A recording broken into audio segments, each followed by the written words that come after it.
It's noon here in Ventnor City, New Jersey, whew, and 9 a.m. in Las Vegas, Nevada, ladies and gentlemen. And this is CarEdge Live for Tuesday, July 1st. Happy birthday, Mr. Lee Gottlieb. With your hosts, me, Ray, and, well, that still damn good-looking young man, Zach. How are you today, handsome?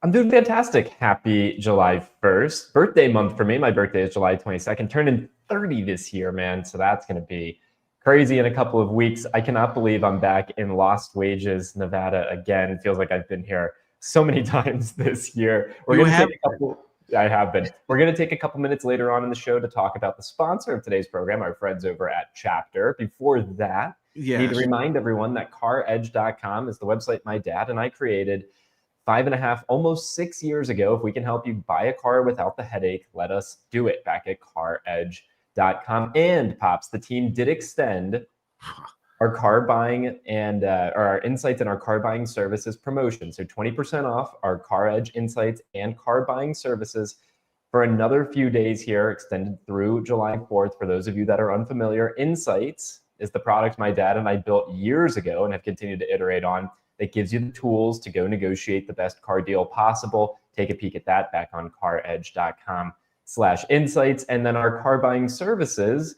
those are where we do it for you. You want us to negotiate your car deal on your behalf, or you want us to find a vehicle and negotiate it on your behalf, check that out. And of course, see what we've saved for other CarEdge customers back at caredge.com/concierge. Pretty incredible stuff what we've been able to do there. The big story, however, this morning, Pops, comes by way of our friends over at Edmunds. And holy cow, the auto finance bubble keeps getting bigger. A record 1 in 5 new car shoppers committed to a $1,000 or more monthly payment in the second quarter of 2025. And more consumers are signing themselves up for 84-month or longer auto loans. And you can see it says it right there, underscoring affordability challenges for car shoppers. What does the Edmunds data share, highlight for us today, Dad? And why is it such a big deal? Well, it highlights for me why I am so proud of myself for committing to a 36-month lease at $373 a month. Thus, like saving $700 a month compared to 20% of the financing out there. It is absurd to me, or maybe inconceivable to me, that 20% of the people that are buying cars are signing up for a monthly car note payment, just the car note payment of $1,000 or more per month. That is an absurd number.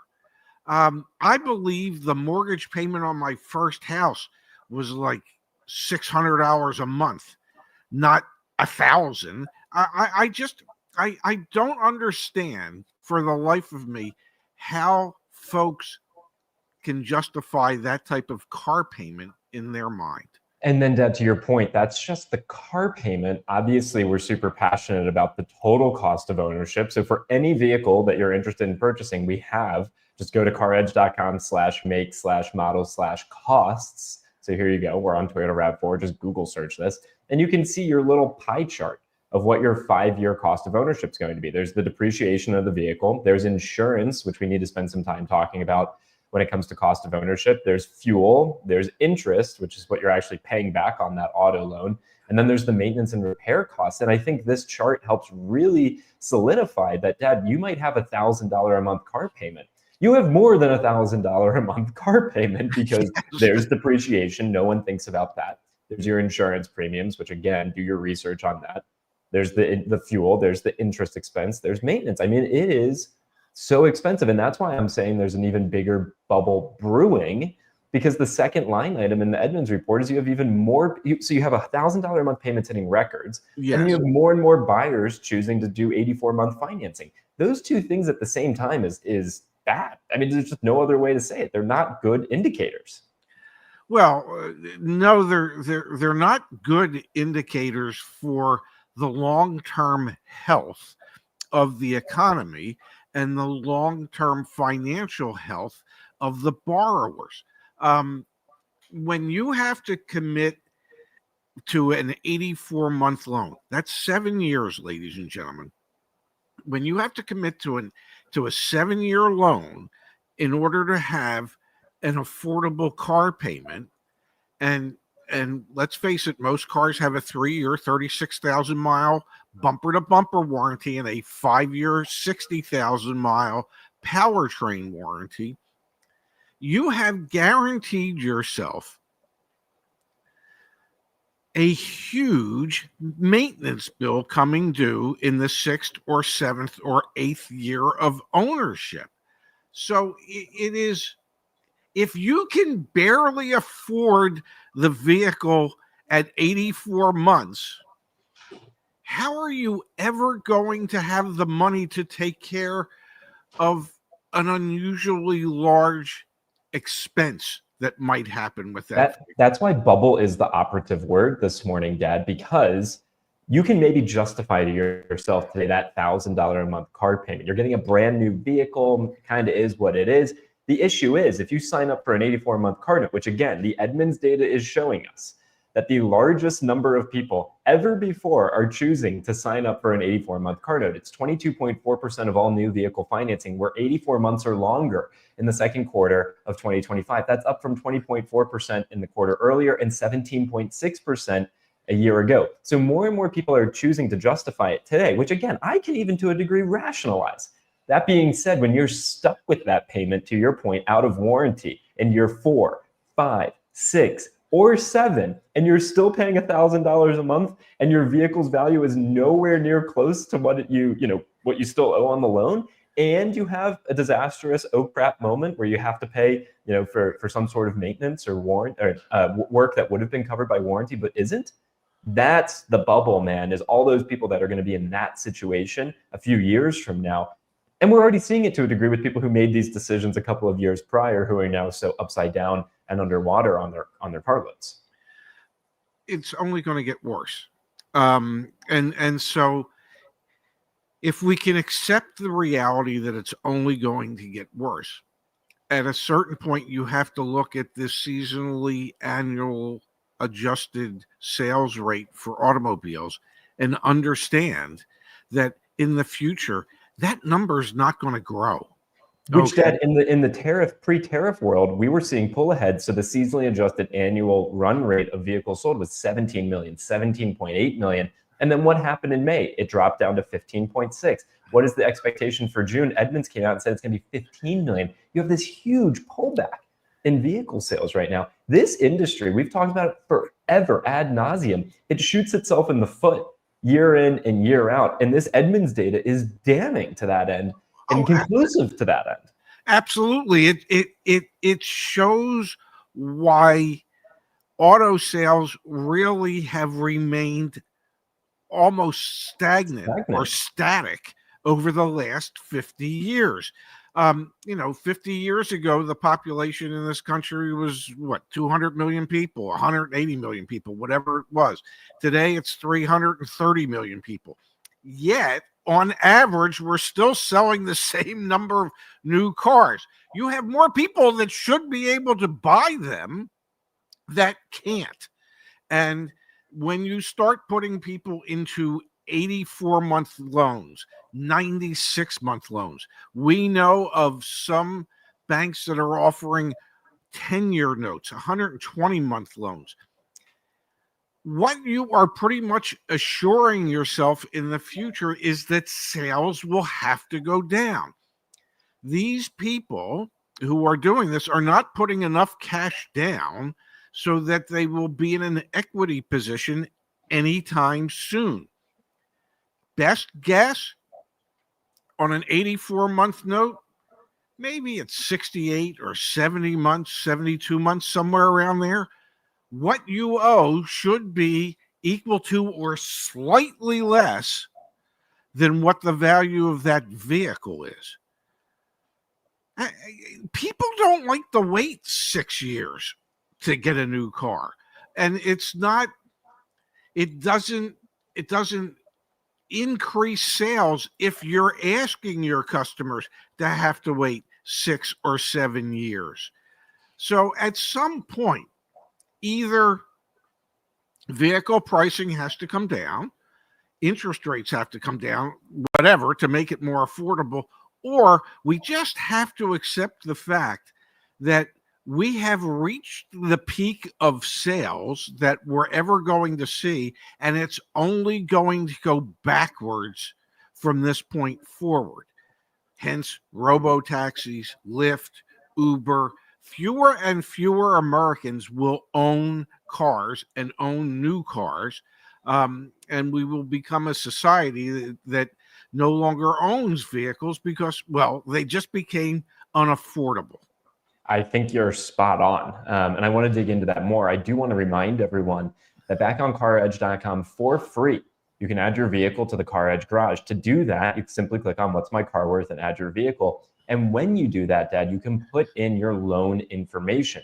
And when you put your loan information into the CarEdge garage, what we're able to do is we're able to plot out the future projection of what your vehicle is worth, plus your current loan balance, what you currently owe on the vehicle. And you can see here when you're going to be in the money. So you can see today, this 2021 GMC Acadia all-wheel drive Denali, which I aptly named Ray's Dream, is worth $29,699, but the loan remaining is $27,523. So we're in the money, and you can see that projection out into the future. And so I encourage everyone, whether you're recently purchasing a vehicle, you already own a vehicle, use the CarEdge garage. It is, again, 100% free. And it gives you this insight into what the projected value of your vehicle is going to be relative to what you currently owe on your vehicle, if you owe money on your vehicle. So please, please, please take advantage of that free resource back on CarEdge.com. Dad, there's more Edmunds data to dig into. However, before we jump into that, we need to take a moment to thank the sponsor of today's program, our friends over at Chapter. Do you mind taking a minute here to share with our community what Chapter is and why they should pay attention? Today is savings day for me. Today is July 1st, and that's when my new Medicare supplemental insurance went into effect. I called Chapter, and what Chapter does is they shop around for the best possible rates for you for your Medicare supplemental insurance. I have supplemental G insurance. So it helps to cover the gap between what Medicare pays and what I would have to pay. They saved me $91 a month, actually, all through a 30-minute phone call. You just speak to them, share some information. They're able to gather what premiums will be, what your savings will be over time. In my particular case, the first year it's $90 a month. That's $90 a month going to my granddaughter's college fund. So when she gets older, she can thank Chapter for that college education or trade school education that she'll be getting.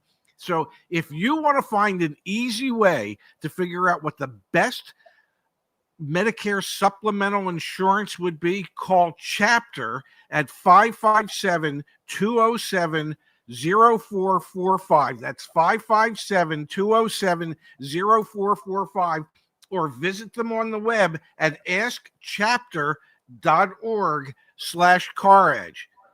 Save yourself some time, save yourself some money, be smart.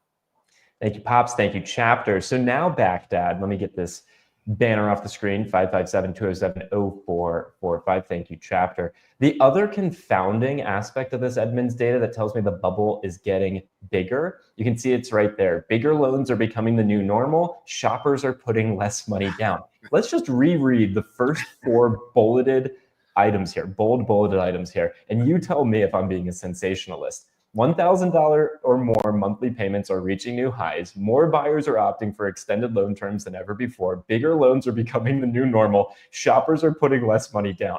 I mean, this reminds me of the day where Stellantis CEO previously said, like, I don't know, he had some sort of headline that I didn't even have to come up with the clickbait because he wrote it for me.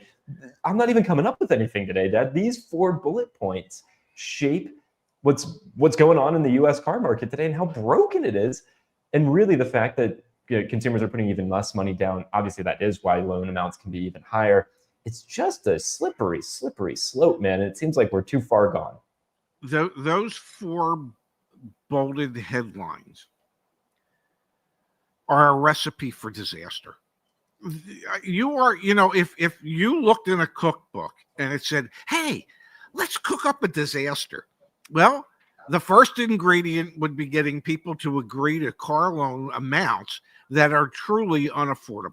And then the second ingredient would be getting people to agree to pay even over a longer term and making that the new normal. And then the fourth ingredient would be is don't worry about it. You don't have to put nearly as much money down. Well, guess what? If you're not putting 20% or 25% down, you are just carrying so much negative equity. This is the perfect example of the perfect recipe for financial disaster and doom for the American consumer out there. And everybody is complicit in it. So what do I mean when I say that? The banks are complicit because they're the ones that keep coming up with these extended loan terms. The manufacturers are complicit because they're the ones that keep producing these vehicles at higher and higher MSRPs. The dealerships are complicit because even if they have an affordable car to sell, they will figure out ways to add additional profit and additional products, whether it be through the finance and insurance office or whether it be from the sales manager saying add X, Y, and Z to the car for an extra $3,000. It is and the American consumer is complicit because they buy into it and they are willing to go along with it. And at a certain point, the whole damn thing is just going to explode. And for the life of me, I don't understand why people can't see it. Maybe they can, they just choose not to. I think it's more the latter, Pops. Let's come to the chat here for a moment. We've had some really thoughtful contributions and interesting comments. For example, from Mr. Pips, good time to become a repo man. Honestly, it's been a good time to be a repo person for what, 3 years? It's 4 years now. Yeah. We've covered on this channel many times how there's a shortage of repo agents out there and how there are bonus programs for repo agents from certain financial institutions. So yeah, I mean, it is actually a great time to be in the repo business. And you mentioned it earlier, Dad, 120-month car notes becoming the norm. Here's some credit unions that I just pulled up while we were live on the show. Here you go. New and used boat loan. You want 61 to 120 months. That's an option. New and used auto loan up to 84 months. So there we go. They're at least being a little more prudent there on vehicles. Autos and motorcycles here from another credit union, 8.99% for 120 months. You've got another new and used auto loan rates. What is it? Up to 120 months right there for 2023 to 2020. So like, yeah, it's a great time to be in the repo business. And you know what? Seems like it's going to be a great time to be in the repo business for years to come because of what we're seeing out there. And you can see here from Igor, Zach, we are now seeing 15% repo cars at auctions from all the cars that are at most auctions on average. So that, like, yeah, repos, bubble building for sure. Excuse me, for sure. From Mark here. Thank you, Mark. $300 robo-taxi subscription wins. You were just saying that, Dad, and I kind of agree with you. Long term, so many people are going to get priced out of this market. We've talked about it on this show before. Owning cars becomes an elite thing. You own a car, you're in the 1%. There will be, I don't know who it would be or if it'll be similar to Hertz or Avis or whatever, but there will be large corporations that own robo-taxis because, well, people can't afford them. The corporations can. And that way they get all the depreciation and everything else. And so that's who will be buying cars, will be these corporations that have created these robo-taxi fleets.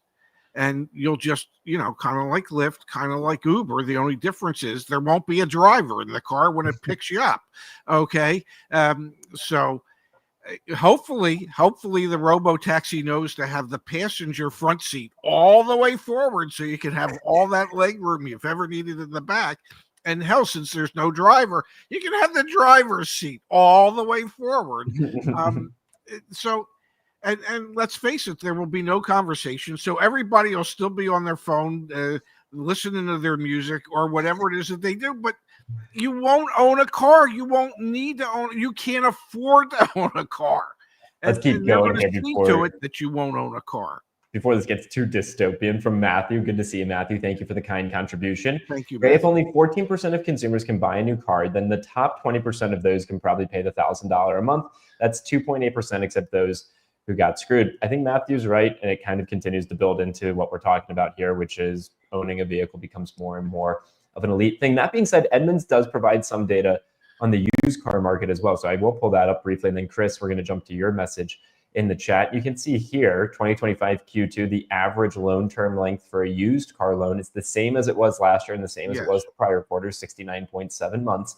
However, the monthly payment has ticked up to $559. The amount financed has also ticked up to a record-setting $29,080. However, the APR has dropped a little bit quarter over quarter and year over year to 10.9%. That down payment is down a little bit year over year, but pretty much flat at $4,092. So the used car market continues to be a little bit of an area of salvation. However, these are still astronomical numbers to purchase a used vehicle. And you've heard us talk about it here on the show ad nauseum. The quality of used cars out there in the market today is not necessarily what it was pre-pandemic. And we know that the average miles on an average used car being sold today is 70,000 miles.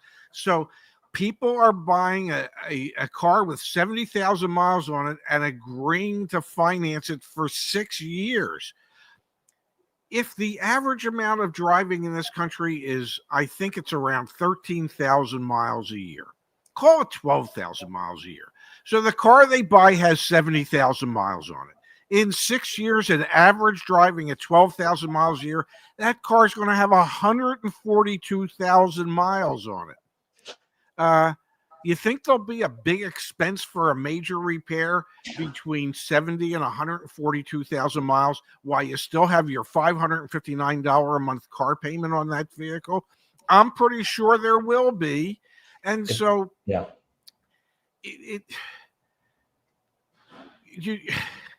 people are screwing themselves. Yeah, let's help Chris out. Let's switch gears. Let's help Chris out. General question. So if I am interested in a brand new 2026 Kia EV9 Land Nightfall, just arriving on the lots now, when is the best time of year to look for deals? I'm in 94030. Let's go to the CarEdge machine. Let's do a quick search here, Dad, for this particular vehicle. Bear with me for a moment as I pull it up. But I'm thinking brand new Kia EV9, best time. What's your intuition here, Dad, as I pull up the CarEdge car search? Part of it's going to depend on what's going on in the U.S. Senate at the moment. The Senate, well, nobody really knows what the Senate bill contains entirely because they keep changing it.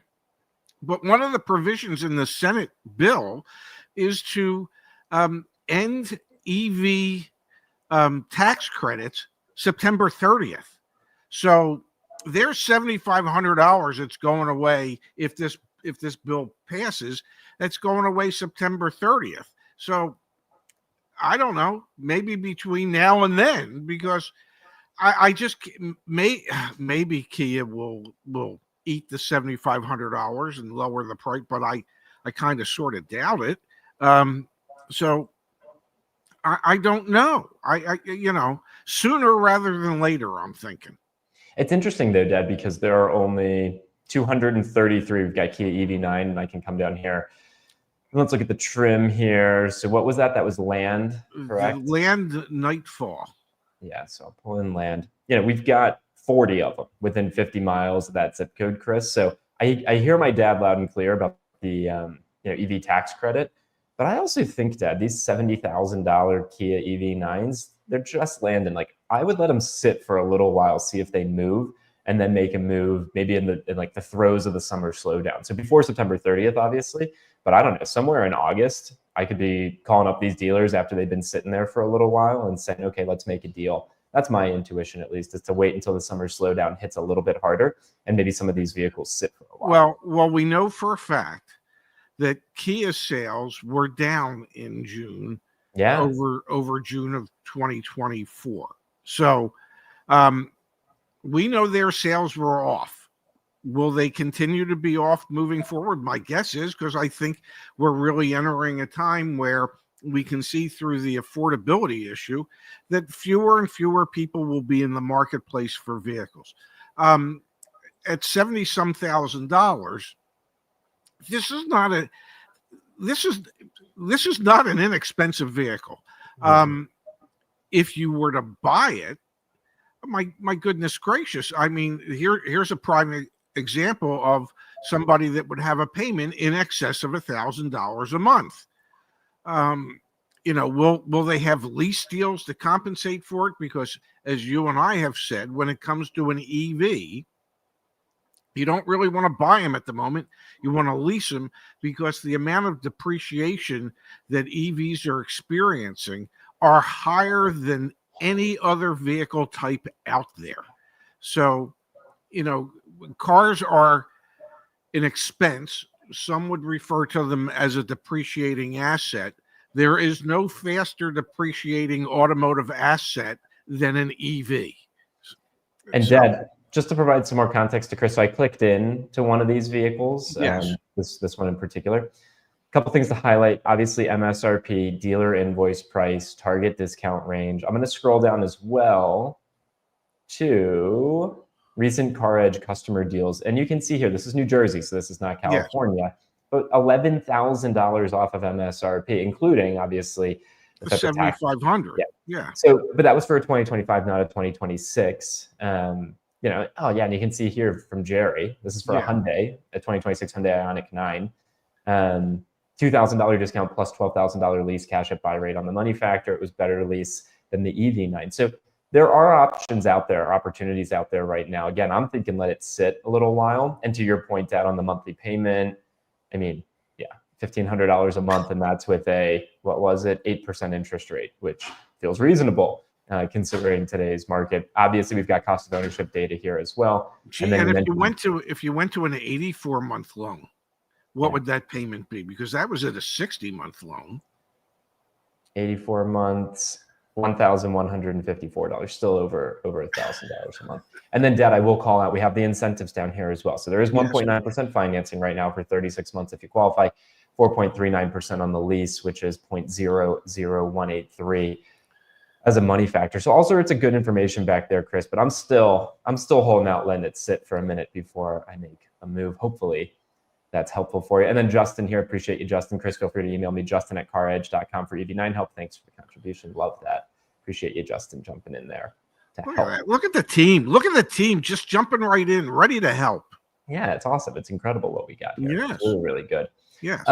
Dad, I want to pull up a couple more comments here from Andrew. Yes. This is over on Facebook, looking for a new Toyota Corolla Cross, supposed to be their small economy SUV, and it still looks nice, but has a toy transmission and way smaller suspension parts than the RAV4, and it's fairly close to the same price. Why are they gouging their economy cars so bad? It's a much better value to just get the RAV4. It seems to be the same thing for other brands too. So why are they trying to squeeze the economy buyers so hard? Yeah, we've been covering this forever. There are no longer cheap options. I mean, Nissan right now has some cheap options. Mitsubishi has some cheap options. But to Andrew's point here, even like the cheaper or more economy options at some brands, they're not values compared to the one trim level up or one model up. Core Guy has it best. Look at the Mazda CX-30. There you go. For a comparable vehicle, at still a pretty reasonable price. And as you know, as I mentioned, my 36-month lease on my CX-30S Premium is $373 a month. So, and I'm allowed 10,000 miles a year, which, hey, I've had the car for a little over 3 months, and I have 1,032 miles on it now. From Aaron, Dad, just want to say how cool it is, how big you're getting, starting to see other YouTubers mention you. That's awesome. If you ever see other YouTubers mention CarEdge or me and my dad, feel free to email us, share the links. We'd love to see it. But John here saying, YouTube isn't showing a live show. I missed watching live since I started a new job. Yeah, it's interesting, man. Our viewership over here on YouTube fluctuates so much. So it goes a long way for everyone that is watching this to like the video, to share the video, to subscribe to the channel. Not sure. It ebbs and it flows. Some days, lots of people join our lives. Other days, very few people join our lives. Don't worry. We enjoy doing it, so we're always going to show up, and we greatly appreciate everyone that tunes in. We're not always going to show up, because next week we're not showing up. Yeah, we're taking a week off next week. But Okay, Dad, there you go. I don't want to take away from the sentiment here is that we are going to show up. We enjoy doing this, so we're always going to do Absolutely. it. So anyway, that was the point I was trying to make. I know. I was just trying to be funny. Oh, okay. Yeah. Yes. All right, Pops. Well, that's all I had for today. Is there anything else you wanted to cover? No, I want to thank everybody for their kind words from yesterday's show. Yes. And it's touching to know that in so many cases, well, we were able to reach and touch others and help them deal with the things that they go through. So. Yeah, it was awesome, Dad. I mean, the comments on yesterday's video, the comments on your LinkedIn, the text messages I received, really beautiful to see how impactful your writing was to so many people. So thank you for being vulnerable and sharing that. I will share one final resource back on CarEdge.com. Justin pulled together all of our 4th of July deals. They're being manually updated by him every single day here as we lead into the 4th. So if you Google search July 4th deals space CarEdge, it'll pop right up. Or if you have a CarEdge account, you'll get this in your email inbox tomorrow. So check that out. Justin is updating this page literally right now with all of the 4th of July car deals. Please, please, please take advantage of this great resource as we enter this time of year. I'll be back on Thursday. My dad and Justice will be doing tomorrow's show. So stay tuned for that. Curious to see what those two cover. I'll be back on Thursday. And then Pops, maybe we'll do a show Friday. Maybe we won't. I don't know. I'd be open to it. So we can play that by ear. I'm open to it as well. We can declare our independence on Friday to a national audience. I would love to do that. Love it. All right, folks. Well, let's tune in tomorrow. I'll be back Thursday. And Dad, enjoy the afternoon. Thank you. Love you, handsome. Thank you, everybody, for being here today. And Justice and I will see you back here tomorrow.